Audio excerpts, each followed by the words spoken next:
Hey party people, I'm Captain Zeus and welcome back to BP Fun. In today's video, I'm going to be doing another review for the HBO DC series, The Penguin, episode 7. Now, if you haven't seen the episode yet, spoiler warning up ahead, I will be going into some details about the episode here. So like and subscribe for more reviews like this and click the bell to be notified when I post the, the finale of The Penguin that's dropping next week. I will say this episode was indeed building up to the climax of the series, it seems, or the season for The Penguin that'll happen next week.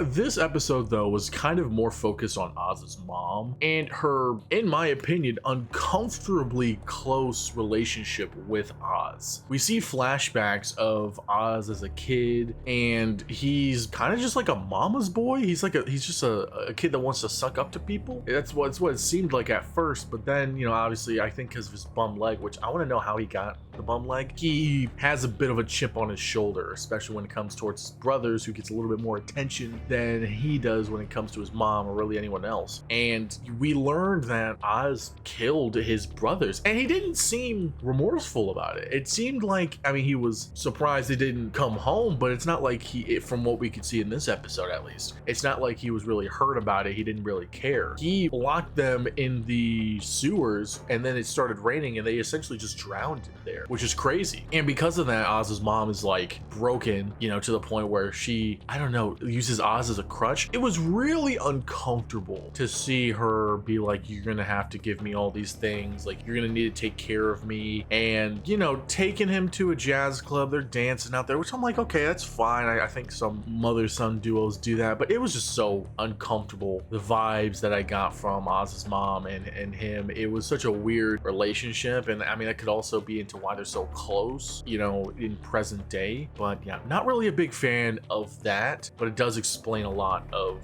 Oz's motives, and I'm sure we're gonna learn more in terms of how he got to where he is in the finale next week. But we also see Sofia kind of facing with the consequences of her actions. She has to deal with the fact that, I mean, she has Oz's mom, and she's learning some things about Oz a little bit, and she kind of uses her therapist, psychiatrist boyfriend to, I guess, help or work with Oz's mom. It's like, oh, okay, so having a doctor as your little boy toy comes in handy sometimes. But one thing that stood out to me in the Sofia segment is the fact that she comes across, I think Gia is her name, the little girl that survived the Falcone massacre, and Gia's in the children's home, which I thought was kind of weird, because you would think that maybe Sofia would adopt her or take her. I mean, she's technically close relative, one of the closer ones who's alive, and so it would be making sense that she would take her, but she didn't. And there was like no family to take her, which was also kind of weird. So she's just in this children's home. You know, she was snitching, saying like, oh, I saw something. I saw Sofia do something. Sofia's psychiatrist's boyfriend was like, we gonna have a problem? We gonna have a problem? And she's like, I'm about to find out. Don't worry about it, boo. And so when she goes to find out, Gia is like, you can see on her arm that she's cutting herself. And it's like, dude, a kid at her age doing this, after obviously going through what she's gone through, she needs help.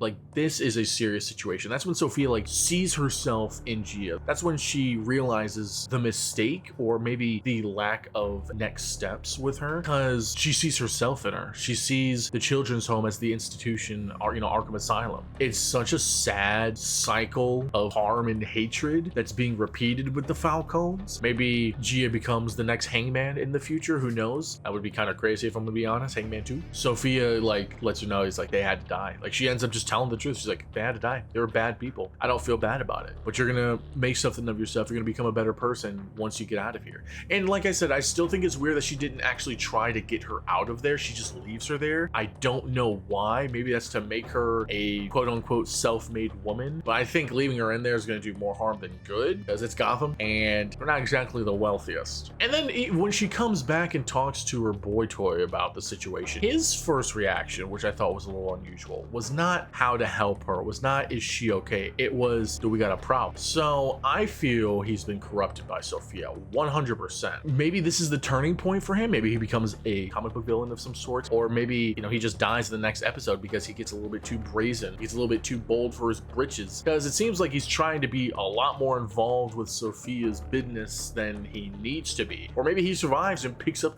the scraps and becomes a little mob boss. Who knows? But it definitely seems like he's not going to be a psychiatrist psychiatrist or a therapist practicing anymore. So I'm interested as to what's gonna happen. Maybe he takes one wrong step and Sofia kills him, who knows, but he's giving off some bad juju's. Now I am interested to see what's gonna happen with Vic in the next episode, because last time we saw Vic in this episode, his head was gushing out blood and Penguin told him to go get him an army to fight Sofia. And I feel like he will be successful in getting that army in the next episode, but it's going to come at a cost. As to what, I'm not sure, because to my knowledge, Penguin's rounded up basically everyone in Crown Point, everyone in that area to his side. So maybe he's just picking up the Maronies, that's the slack of the Maronies, or any other lingering remnants. Maybe he turns the other crime families against each other. Maybe the second generation, like I said in the last review episode, maybe the second generation takes over the old generation and they're all coming to Oz's aid. I don't know, but it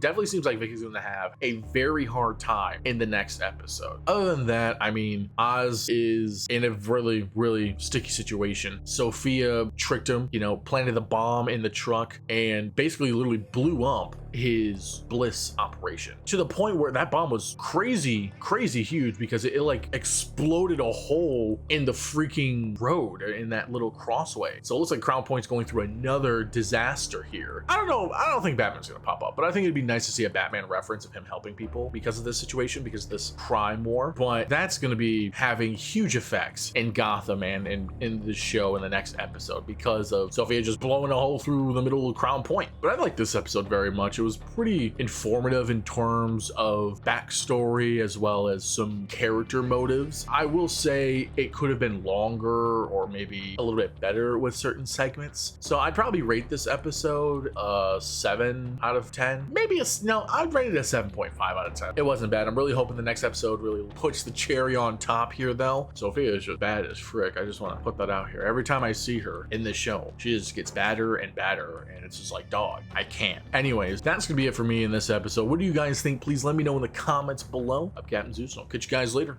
See you.